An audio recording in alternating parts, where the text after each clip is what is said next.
民间流传的生姜防晕车、治脱发靠谱吗？治晕车，贴太阳不管事儿，贴鼻子也不管事儿，一定是肚脐，是为了那个热量让它进去，进到肚子，达到有止呕的作用。其实这个生姜啊，主要的治的是那种鬼剃头的斑秃，就是不是平常你这么擦，而是这脱了一块，在这个地方擦。生姜有哪些功效？第一个散寒，解表，这个大家都知道姜汤水。第二个解毒，大家其实也说了，吃螃蟹，你搁点这个姜啊，或者海鲜的东西，它一定要都搁姜。专家告诉您如何正确面对食疗方。食疗方就是它不是药，但是是食物，而且有这个作用。老刘教您做一道营养丰富的板栗小米蒸牛肉。本期节目特邀著名中医内科专家王凤岐和您聊聊吃姜有哪些好处。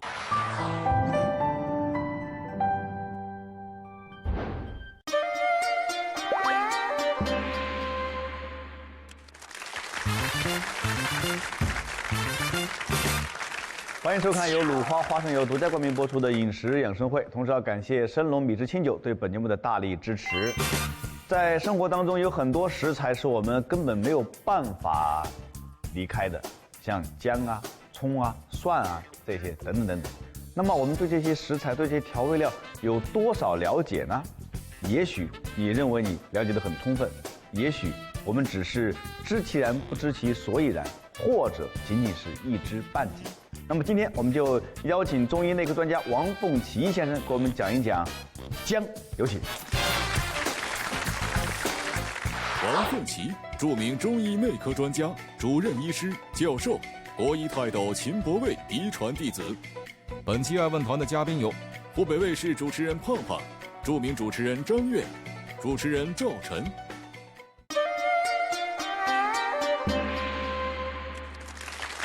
其实啊，讲这个姜啊，我先讲一个，这个姜字啊，很多的古书上是写的是新疆的那个姜。是吗？新疆的姜，这个姜啊，其实对，这个姜在过去是中国的一个主要的姓氏。像鸡呀、姜啊，都是古姓。对，它这个作用是什么呢？就是保卫边疆的作用。所以这个姜的第一个特别讲究的作用，就是有预防感冒。预防感冒这个作用。那么现在有中国原产的，对，原产。鬼子姜是外头来的，还有一种鬼子姜叫鬼子姜，就是洋姜，腌菜吃了那个它没有味道，跟姜的作用完全不一样。对。所以呢，这个姜呢，它有这么3种说法，一个叫冬吃萝卜夏吃姜，对吧？还有一个刚才说什么上床萝卜下床姜。其实这个我简单的解释一下，这个姜是发散的。所以说冬吃萝卜呢，因为冬天的时候要通气，因为人活动少，怎么办？吃点萝卜通气。夏天呢，正好是发散的季节，发散的叫春夏养阳，秋冬养阴。越是夏天的时候，越应该吃一点热的，让人要发汗，排毒，等于是。就它是以萝卜和姜作为代表，不是说你冬天一定要吃萝卜，夏天一定要吃姜。对，其实呢，就是医学上保健养生的一个代表的话，叫做什么？叫春夏养阳，秋冬养阴，是这样一句话。那么老百姓你给讲这医理呢，不如拿一个东西来告诉他吃什么所以请大家不要误解，就是说按这个去吃，包括了这个热性的东西，希望你夏天吃一点冬天呢吃一点通气的。所谓通气是什么呀？你活动量少，消化吸收不好，你容易长胖。所以呢，你适当的活动通气，它是这个概念。所以不要做成什么，比如说像这句话，我觉得，就更科学，比这2句话，叫常吃姜，寿而康。这样的话呢，就比较准确。就比如春夏秋冬都可以吃，变尔康。紫薇，你就是说这姜是减肥的，叫瘦尔康嘛，尔康越来越瘦。这个，所以呢，我觉得呢，就是解释这个吃萝卜呀、吃姜啊，什么时候吃啊，它实际上是告诉大家养生的时候注意什么。就是越是热天，我们不要太贪凉。越是冬天，我们要适当增加活动。太好了我想这么理解，可能就这更王老师一点播，我们就心明眼。但基本上我们家家户户还是常吃姜的，对呀就是你到每个人家里面去，对。对特别是做饭的家庭，打开他们家冰箱或者看他们家那厨房边上，几乎没有谁家里边没姜的。对，我们小时候没有冰箱，家里边呢每家每户啊，我不知道北方，我们就会有一堆扫沙子沙土啊，就把那沙就搁那沙子里面，它就不坏了吗？哎，不坏，不坏鲜，反正每家每户那厨房里边都有一堆沙子，它不长芽吗？不长买不长不长的，你别浇水，哎，你把它搁那儿保湿，当然你别养猫，要养猫呢，拉屎去，对拉猫，那施肥。散寒排毒的辣小子，对生姜。它这个散寒呢为什么姜它必须加个生呢？熟姜和生姜有区别吗？有区别？老姜，老姜不是生姜我知道有。这个后边其实我们可以介绍，就是有生姜，有干姜，中药里还有泡姜。把这个姜炒了以后，不是我们炒菜的炒，是把它整盖的姜给它炒糊，在这个药物上作用是不一样的。现在我们的姜基本上食用的都这样的。对，特别大你说这个叫鲜姜吗？这个叫这个一般的叫鲜姜，也叫生姜生姜啊，生姜。新鲜的姜。可是，现在的姜就这样的。可是我记得我们小时候姜特别干，而且啊，对对对，都抽巴了，都干了。抽巴的，都干的。对，没有说吃这么水灵的姜。那是买不到这样的。而且现在的姜不知道这么大一坨有，啊，这么大的。那为什么这个啊，我跟你说啊，这个种的这个地里头，如果超过2年，就是这个姜了。啊要长2年呢？哎，这个2年2生的，年以几内的年生的姜就是它是呀？咱们说的那种鲜姜，就是嫩姜，特别嫩的那紫那我在姜。我的印象当中，我一直以为这姜是1年生的。那不，我以为老姜是2年就成了老姜了。如果1年、2年以内、1年以内，就是咱们吃那个紫姜，特别切成贵。哎对，那个那为什么贵我们小时候吃的姜都更干呢？这你现在这个，如果我们在家里头搁，它也是干的。放一段也也是干的，你搁时间长它也干了。所以这个呢，后边我们可以介绍。好，一般的来说，炒菜呢建议用这个姜，对，煲汤的时候用干姜。哦，真可能效果更好。所以它的功效呢是散寒排毒。这个散寒排毒，这排毒2个字呢，其实也包括了散寒。严格来说，为什么呢？因为你比如说感冒了，受了风寒了，你吃了姜发散了，对，喝姜汤。对，姜汤它就把这个寒气、风啊都排出去了。所以这个千万不要认为一说排毒呢，大家就觉得是大便。你懂我的意思吗？对。说排毒养颜好像就通大便是排毒的，其实发汗也是排毒的。哎，对，排尿也算排毒，排出邪气就。中国人把这个邪气啊，中风也好，中寒也好，中湿也好，都叫邪气，不正常的气候都叫毒啊。所以这个排毒呢，千万别误解，说生姜吃了通大便，不是，它发汗，所以它前呢叫散寒排毒，是一个很好的药。好了，明白了。其实说女孩子每个月不舒服的时候，也可以喝点这个红糖配这个姜，是吧？再有一个呢，就是女同志的小姑娘的痛经，对，它也有效，因为它是暖的。人家小姑娘就不好意思说，就女孩子那几天不舒服，不是我跟你说实的，就是倒霉那2天，喝了这就不倒霉了。不舒服那2天啊，吃了特别寒凉的东西也要补点姜，比如说这个吃螃蟹的时候，哎，对，那个姜一定要蘸那个姜汁儿、姜末、姜醋糖、姜醋一块儿。所以呢，你看它这个作用功效里头，第一个发散、散寒，解表，这个大家都知道姜汤水。第二个这解毒，大家其实也说了，吃螃蟹，你搁点这个姜啊、醋啊，或者海鲜的东西，它一定要都搁姜。对，这个一伟那是最清楚的，他离不开姜。但是呢，有一个老百姓的话叫吃葱吃蒜不吃姜。什么意思？为什么呀？这个姜呢，不是说的是这个姜就是鸡酱，有的人用激将法将你，听出来吗？所以呢，这句话呢，请大家不要误解。诚心调火是不是？对，他不是说吃这个姜，说你别净激我，你就激将法，激将法是民间的一些俏皮话。对，他就用食材来做一个比喻，就是你别来我哥们儿吃蒜吃姜啊，吃葱吃蒜。我不吃姜啊！你别姜我。对，所以这个话呢，我为什么在这儿讲呢？因为有的年轻人跟我问的时候说过，王老师，这个吃葱吃蒜不吃姜，他不让吃姜啊。我说我告诉你，不是这个姜，是激你的意思。对，明白了。所以我觉得在这个呢，就是作为一个笑话也好，什么大家要明白，就是中国的饮食是有文化的。对，就是在日常的说的时候，经常用这来举例。哎。可是意义有时候不完全一样。那么第三一个呢，叫温中止呕。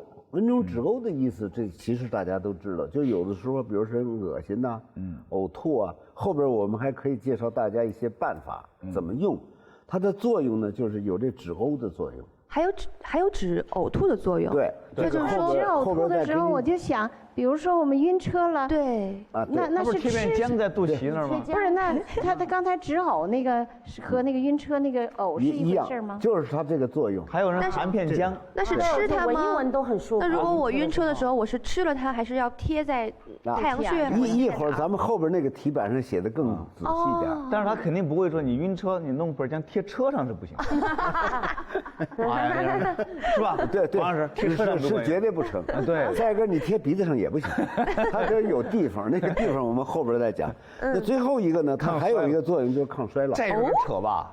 抗衰老呢，这个就是有很多长寿的老人，他们介绍长寿的经验的时候，就是说，比如说我，经常吃这个醋泡姜。就是每天我当咸菜吃，像腌那个鬼子姜一样，用醋泡上姜，每天吃早点的时候吃1片吃2片。这个有一位国医大师啊，活了90多，就90多岁了，他也有这个习惯。但是人家他活90多岁，人家还锻炼身体，对，人家不抽烟不喝酒，早睡早起，他跟这吃片姜关系不是那么大。对，但是呢，就是有一部分作用，所以呢，大家不要误解，说我吃姜我就不衰老。它是一个全方位，这只是其中的一个。但是是不是吃了姜会让人有一点漂亮的作用呢？因为我去年你吃完以后长得跟姜似的。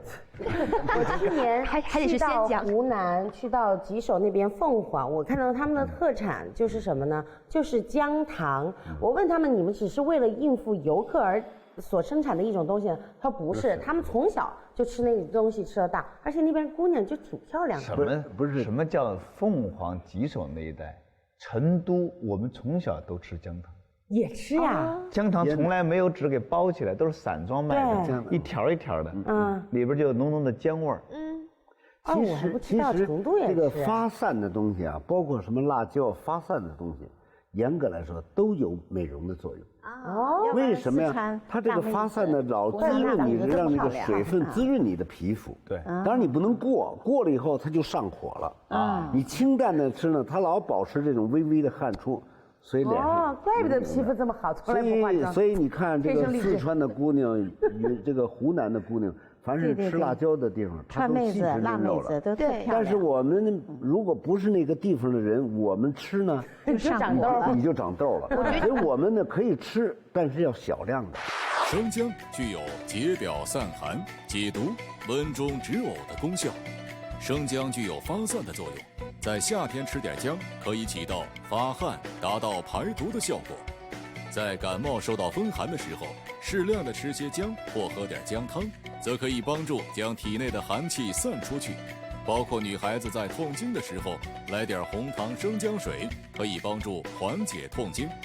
而胃寒、容易晕车呕吐的人，将生姜贴在肚脐上，可以起到温中止呕的效果。编辑短信 XV 加您的养生心得到10661098，参与本节目观众互动。每期节目3名幸运观众将获得由生龙蜜汁清酒提供的精美礼品1份，蜜汁清酒，轻松享受。刚才这不是说晕车吗？我们给大家讲点实际的啊。好。生姜防晕车，网络上呢流传一种方法，小宝宝容易晕车，在出发前30分钟将新鲜的生姜片贴在小宝宝的肚脐上，就可以防止宝宝晕车。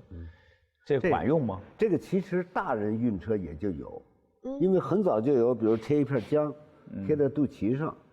这个呢，我要解释一个什么东西呢？第一个呢，就是肚脐，这个治晕车，贴太阳不管事儿，贴鼻子也不管事儿，一定是肚脐。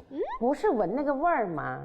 对，不是，是为了那个热量让它进去，进到肚子，达到有止呕的作用。刚才咱们讲的那个作用，止呕嘛。所以它把你经常，比如胃里头寒，经常吐，或者经常反胃，胃里头酸水多。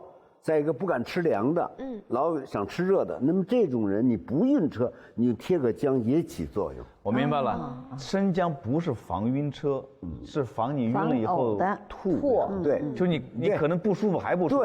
对，就是你吐都可以。所以我们临床上经常有胃寒的，经常泛酸的或者容易呕吐的，我们拿一片姜很厚贴在肚脐上，再拿艾条去灸，效果特别好。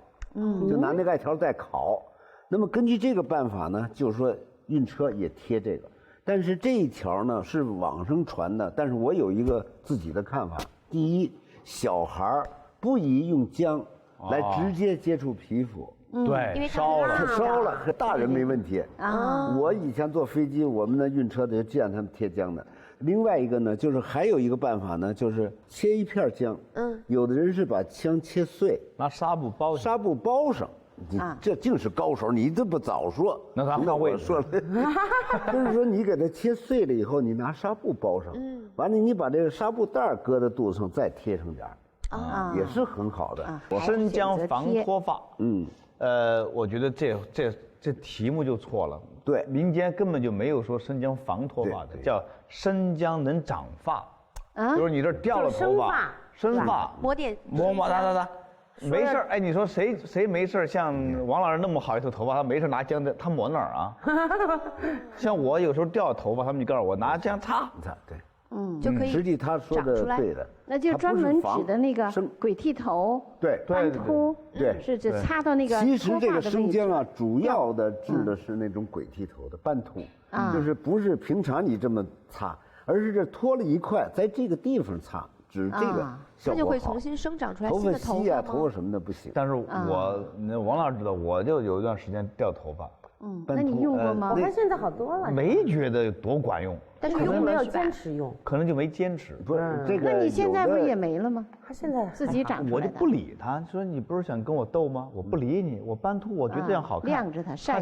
他觉得很无趣，就自己就长出来了。我觉得这是心态问题。不过他说的这个可是很重要的。凡是脱发的人，特别是那种鬼剃头，实际跟精神因素特别有关系。因为我们接触的这个呢，当我们跟他交流的时候，问他的时候，他都有。那我们都看过那伍子胥过昭关一夜白了发，一夜之间头发白了。实际上，他虽然是形容，其实在这个斑秃的病人，就这种脱发，所谓鬼剃头的人都有，不是过于劳累就是说有特别精神上不痛快啊，或者压力很大的事情，他会突然引起的。所以我们就提出来。养生，第一个要养心，就是要保证自己的良好的精神状态。生姜的食疗方，风寒感冒，生姜10到20克切成片，辣椒适量，水煎热服。这方子还不如我们的姜糖水。对呀，你这句话就弄得就没法弄了。辣椒适量，那多少算适量啊？是把自己辣的不行了好用呢，还是？那你要四川人就多搁点，我们这个北方人就少搁点。再有女同志就不搁成红糖，它也一样。对，这些方子基本上就是。那王老师，我想问问，比如治风寒感冒的时候，我们用这个姜丝红糖，泡开就用开水沏了。那我们喝完了那个水之后，把那个姜丝也给它吃了，效果会更好吗？不一定，有点辣。不一定其实不一定，因为什么呢？因为你开水一泡。它挥发的基本都出来了，该出来的东西都出来了，就像药渣子一样。你说药渣子都吃了吗？它那没意思。行了，那就明白了。哮喘，生姜15克，鸡蛋1个，生姜切碎，和鸡蛋调匀，炒焦了吃。寄生了，这炒焦得炒多焦啊？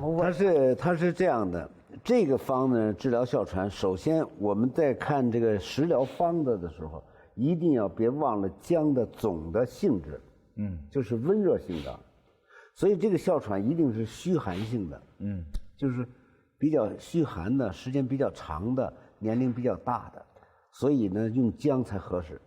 如果就是一般咳嗽的喘，这个中年人呢，这个太热越吃越上火，也不太热的也不行，所以这是一个。第二一个呢，他说把姜切碎了，其实跟鸡蛋拌匀了，它这个炒焦了，其实就是我们姜跟鸡蛋打在一块儿摊成鸡蛋。哦，鸡蛋饼，姜末鸡蛋饼，姜末鸡蛋饼炒焦了哈。那为什么炒焦呢？姜末鸡蛋饼，这个有什么好处呢？一个就是说有鸡蛋的黄的作用，蛋清的作用，还有姜的作用，是温暖胃、养肺、治疗哮喘，这个效果还是挺好的。食疗方的，就是它不是药。我突然想到一个问题，做生姜吃这个姜的时候，不管是用来熬呀，还是用来吃呀，这个皮儿到底去不去呢？姜啊，这个您这个问题简直是太高深了。哎呀，这个中药里头，刚才我讲了一点，有生姜，有干姜，有泡姜，这是一个。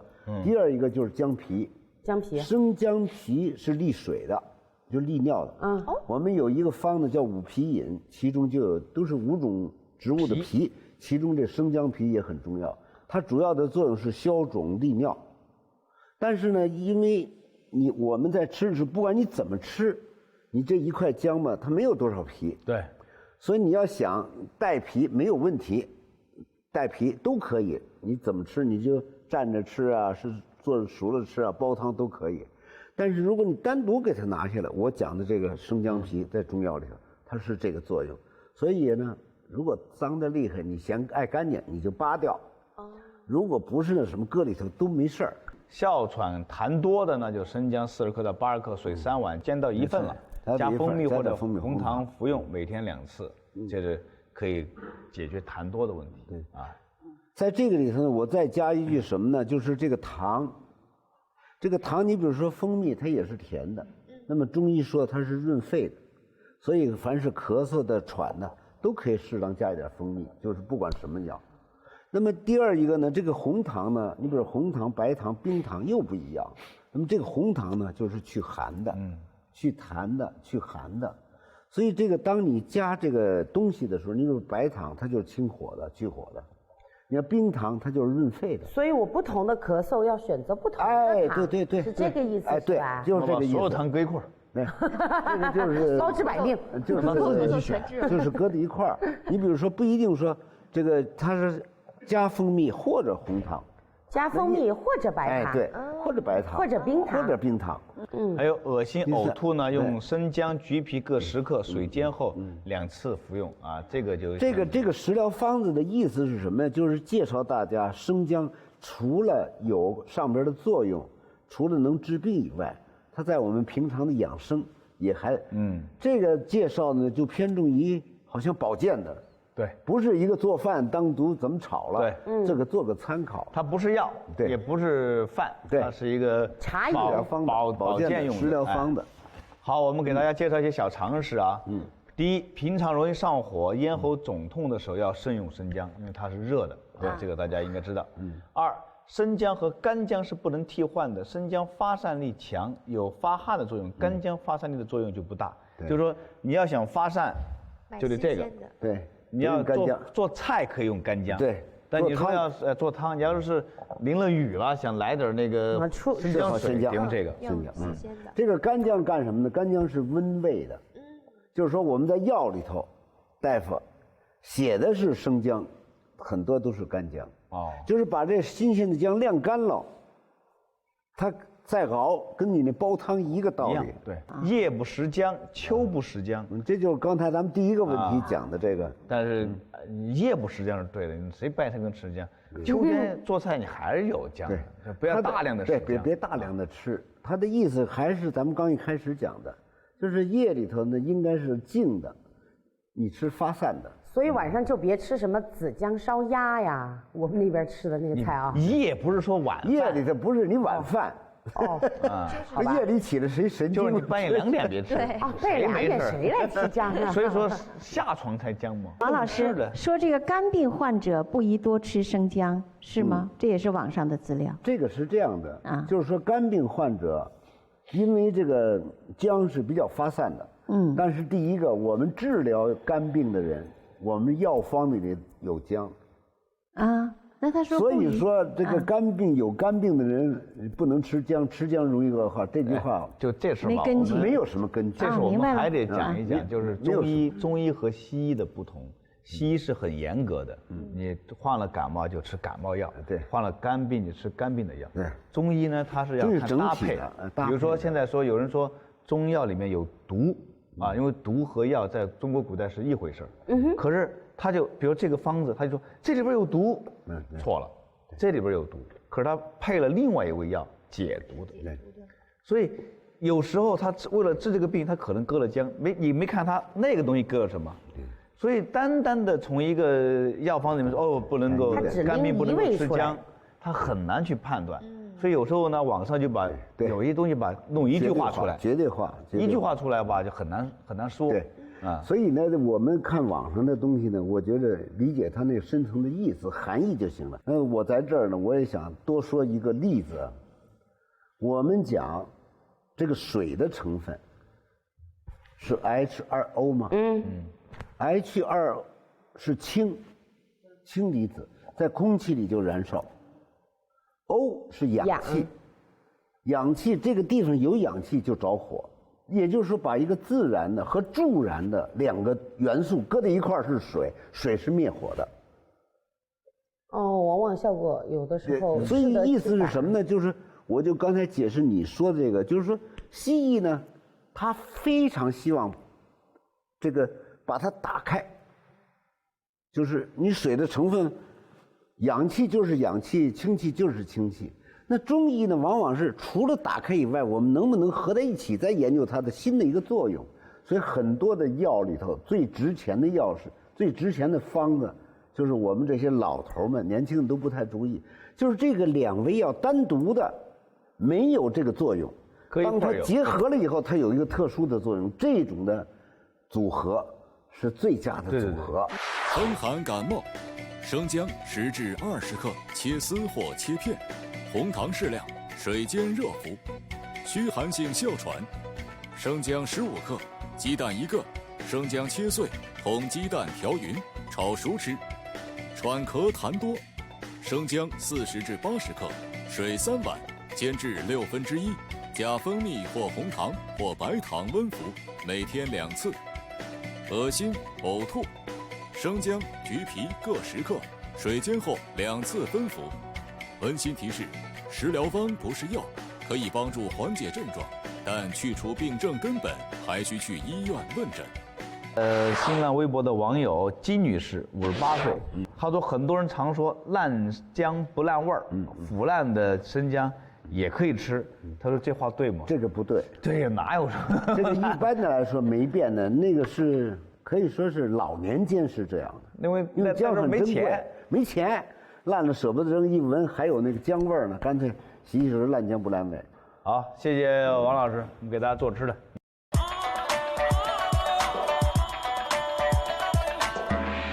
这叫做板栗小米蒸牛肉。板栗小米蒸牛肉，哎，又有肉又有是给蒸出来的啊。这是板栗，板栗呢我们就买那个生板栗，生的啊。这是牛肉切成片儿，小米儿、姜葱，还有这是糖、蚝油、胡椒粉、盐和酱油。这是道蒸菜，所以相对简单。主要就是给大家示范一下到底该怎么做就可以了。你看，我们先把牛肉拿上来，牛肉里面加一点蚝油，3勺，加1勺酱油。不会咸吗？1勺就够了，盐就不要搁了。来点糖。还有小米呢，对，来点胡椒粉，胡椒，把它拌好。拌这个牛肉的时候不需要放点什么生粉不用，鸡蛋清都不用，因为我们是蒸嘛。蒸的，它拿那小米粥蒸。来，我们把小米呢，哦，这样，倒进来。小米要泡过啊，泡水的，对，泡过，跟那个做那个米粉一样，他们也会粉吗？会一样，我以为你都能只有在米才粉，粉你都能粉，哦，过去我们有米粉蒸肉，米粉肉你看现在就是用小米，它就是米粉。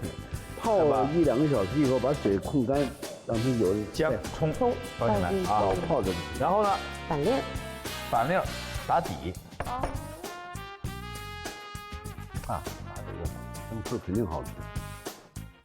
这边锅里开火了，对，马上就可以上锅蒸了。就这样，哎，那挺简单的啊。锅都拌好了，很简单看。起来非常简单。得蒸多久呀蒸上20来分钟， ？20来分钟。哎，半小时， 8个小时。 40分钟。 40分钟。 1个小时。几个小时？啊， 1个小时多久啊？到底你就看呗，快熟了。快说的。你20分钟的时候把这个锅打开尝一尝。每家人不一样。 30分钟的时候打开不，尝一尝。你就隔着看，差不多。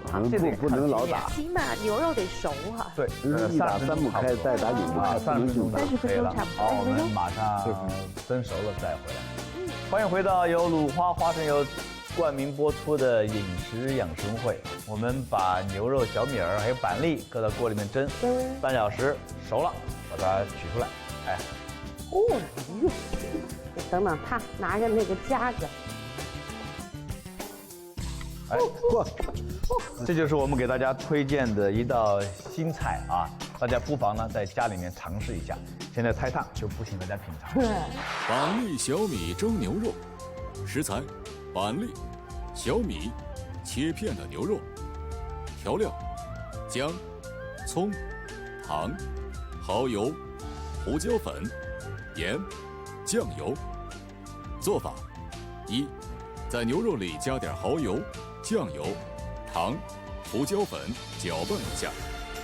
2，拌好后倒入小米，搅拌均匀，放入适量的姜、葱。3，把板栗放入盘中打底，倒入准备好的牛肉。4，放入蒸锅中，蒸15分钟左右即可。老刘贴士：小米营养丰富，能够帮助滋阴养血，特别适合产后或身体虚弱需要调养的人。好，感谢王老师，感谢鲁花花生油，我们下期节目再见。再见。养生笔记：俗话说，冬吃萝卜，夏吃姜，因为冬天活动少，吃萝卜可以通通气，而夏天是发散的季节，而姜具有发汗排毒的作用。但是值得注意的是，生姜是热性的，平常容易上火的人或咽喉肿痛时要慎用生姜，以免加重。饮食养生会有奖互动进行中，如果您对我们的节目感兴趣，请登录饮食养生会的官方微博，并参与微博互动，即可获得由鲁花集团提供的精美调味品套盒，还有大量精彩节目视频和养生笔记供您下载。天天有惊喜，赶快行动吧！